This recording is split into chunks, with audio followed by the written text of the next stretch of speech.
Сейчас Якутская ТЭЦ, это предприятие, эксплуатирующее тепловые сети, будет производить непосредственно отключение.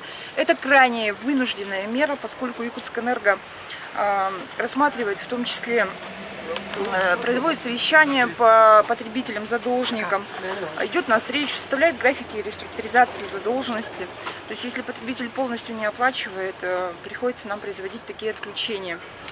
Отключение мы производим в соответствии с правилами организации теплоснабжения в Российской Федерации, которые предусматривают порядок ограничения отключения при задолженности более 2 периодов. Вот мы производили также отключение ГСПК «Вымпел».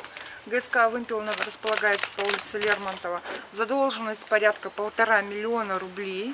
Это очень большая задолженность, там 25 боксов только у нас, да. Вообще у нас в межотопительный сезон этим летом было произведено очень много отключений, в том числе ГСК. Из 46 отключений именно видимым разрывом, да, отключено 31 ГСК. На сегодняшний день у нас около 34 миллионов задолженность только по гаражно-строительным кооперативам. Предприятие Якутскэнерго осуществляет контроль за подготовкой к отопительному сезону. В результате контроля выдает акты готовности к отопительному сезону. На сегодняшний день в целом готовность по объектам предприятий на уровне прошлых лет.